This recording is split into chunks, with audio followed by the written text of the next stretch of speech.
Rob Tebbutt for Boxing News, delighted to be joined by unbeaten featherweight contender Nick Ball. We are here, it's the day after the announcement of the 5 versus 5. Nick, you were one of those 5 for Queensberry Promotions. How does that make you feel?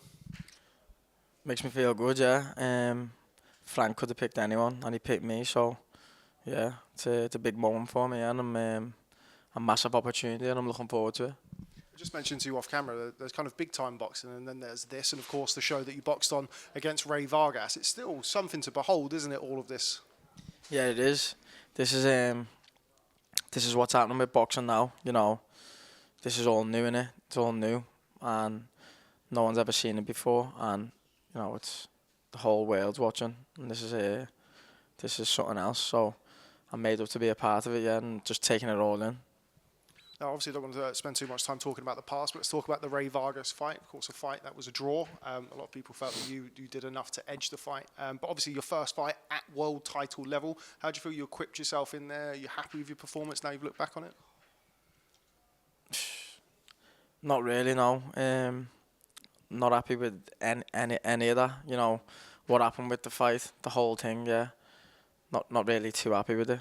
So I just try and not think about it, but at the same time, it's given me more fuel to the fire. You know, I'm an explosive and aggressive fighter anyway, and this has just brought even more out of me in training. So, yeah, feel sorry for my next opponent. Yeah. Without kind of delving into the deep dark depths, what weren't you happy with? You said you're not happy with any of it. Be a bit more specific. Yeah, just a few things that I learned myself. Obviously, the fight's the fight, innit? You've got to do what you've got to do. Get in there. Every opponent's different. You've got to suss them out and see what's happening. But the referee weren't letting me engage, weren't letting me fight on the inside. Yeah, he kept breaking it. I felt like I was fighting 2 people in there, Rey Vargas and the ref. Well, I weren't fighting him. I was running after him. Chasing him down. He was meant to be a world champion and, you know, one of these tough Mexicans that they say. He didn't show any of that. He was running away from me. Yeah, so, but that everyone's got their own style of winning and trying to win and or survive whatever they're doing. So you can't get too frustrated. But yeah, you've got to do what you've got to do to win, haven't you? But yeah, just the whole thing and how it ended as well weren't good. I remember seeing somebody tweet something, words to the effect of, you look like the Mexican in there and not him. Yeah, that's it, innit? You only have to watch it to know that and know what my style's like. It's, you know, it's fan friendly and everyone wants to watch it. It's exciting. You mentioned kind of the fuel to the fire, as it were. Have you given yourself enough given yourself enough credit for that? Rey Vargas, you mentioned that's not just anybody for a world title. That's a legitimate 2-weight world champion. You know, he only lost 1 fight up to that point. Or is it kind of, okay, I didn't get the win, so none of that really matters? Yeah, I'm not really looking to give myself credit because, you know, I've done nothing yet, have I? I haven't become world champion. Obviously, I should be, but at the end of the day, I'm not, am I?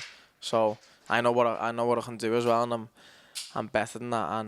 And yeah, I know what I can do, and I know what I am, and I know I can beat all these guys that they put in with me. So yeah, I'm just looking forward to prove it and become a world champion finally. Yeah. Do you think this is a harder fight against Raymond Ford than Rey Vargas? I don't really know, and I don't really care, to be honest. Yeah, I just focus on myself and making being the best version I can be and training hard in the gym. Yeah, and focusing on that, and don't really care who it is in front of me. Yeah, doesn't really matter. They're in my way, so time to get them out the way. Yeah. Speaking about that and kind of focusing on yourself, it's something I actually said to Raymond Ford, like, you don't really fight like a British fighter. Do you think that's fair to say? Is that me? Yeah. I've got my own style, haven't I? Everyone's got their own style, whether it's British, American, whatever it is. Yeah, you've all got your own style and you're all your own man and own person. And yeah, that's it. Just use it to my advantage, yeah.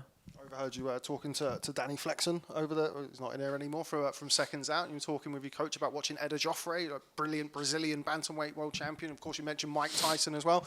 You know, sometimes I speak to fighters. It's like, do you watch boxing? They go, no, not really. And it's like, okay, great. Tell me a little bit about kind of the fighters that you like watching and their influence on your style.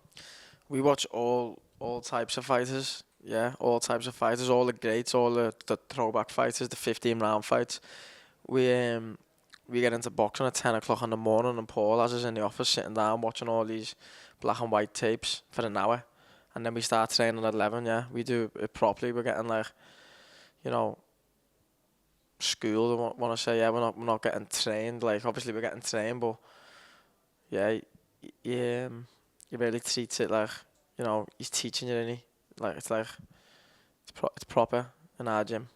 Outside of Eder Joffrey and Mike Tyson, what fighters do you like to watch? You know, there's so many fighters, yeah.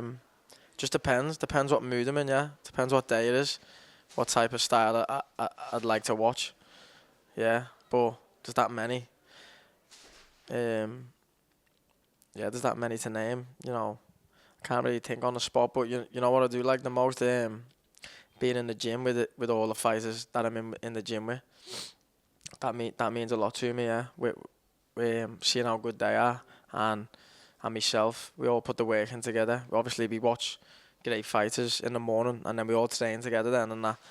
And I feel like our gyms are on fire, and it's full of good fighters, yeah. And we're all gonna become world champion and the top. You mentioned that the Everton Red Triangle gym flying at the minute. What type of boost does that give you, kind of having Andrew Kane and everybody kind of nearby? And, you know, I know during camp everybody has their up and their down days, you know, some sort of calorie deficit and all that. You've got somebody next to you to kind of bring you along. It's always something I like to speak to people about in those types of thriving situations. Yeah, exactly. You can be in... everyone's human. You can be in a bad mood one day, and then as soon as you come in the gym, the lads there, you know, making each other laugh, lighting up the room, and yeah, it means a lot to me. Yeah, I'm with them every single day, so yeah, that's massive to me. It's a big part of my life, so I appreciate all of them. Yeah. From Liverpool, great fighting city with a great fighting heritage, but it's kind of in a position at the minute, like the Smith brothers. I'm not sure what's happening with Callum. I know Liam's coming towards the end of his career. Obviously, Bellew's retired. Go further back, you've got John Conte and people like that. But there's seemingly like a new wave of Scouse fighters from your part of the country. What kind of motivation does that give you to, I don't want to say put Liverpool back on the map because it's never been off the map in a boxing sense, but to lead that Liverpool charge for the next generation? Yeah, it's good because everyone knows Liverpool's a fighting city, and you know they're not soft, are they? They know what good fighters are, and you know, keep doing what we're doing, keep working hard. They're gonna get behind us, and I feel like they do get behind you. Yeah. Yeah, just keep winning and keep doing statement performances, and yeah, that's it. Who's your favourite Scouse fighter outside of your gym? Favourite Scouse fighter? That's a hard one, that. All the lads in the gym, yeah. All the lads in the gym. I haven't got one specific, just everyone I'm around daily. Okay, final question from me. I've kind of spoke to a few fighters about this, really. The whole team vibe about this. You know, some fighters are like, yeah, it's a team, but that's for the promotion. I'm hell-bent on my fight. I'm focused on my fight. Where do you stand amongst all of that? Are you concentrated on Nick Ball? Obviously, I'm sure you want Queensberry to win. You're a Queensberry man. But are you fully focused on your fight? I'm part of the winning team. That's it. Queensberry, yeah. Nothing else is happening. Yeah, win. Gotta be done. But yeah, obviously everyone knows what it is. It's 5v5. There's 5 fights to win, but you've got to stay focused on your own fight, really, on your own fight and getting that one, and then you know everything else will take care of itself. So Eddie sort of winding you up there when you had your shirt off for your photos. We were talking about you making weight. Yeah. A bit rich coming from him. I know. Yeah, told him to don't worry about me. Yeah. Just a bit of gamesmanship. You expect That's a bit it, of that innit? from Eddie in the build-up. Yeah, that's it. It's all fun and games, innit? Absolutely. Okay, Nick, before I let you go, how does it end? Nick Ball versus Ray Ford, the WBA Featherweight Championship of the world. Yeah, Nick Ball win. Yeah, 100%. Any means necessary. Whatever you want to call it. Well, we look forward to seeing it. Nick Ball, thanks very much for speaking to Boxing News. Nice one, mate. Thanks. Cheers.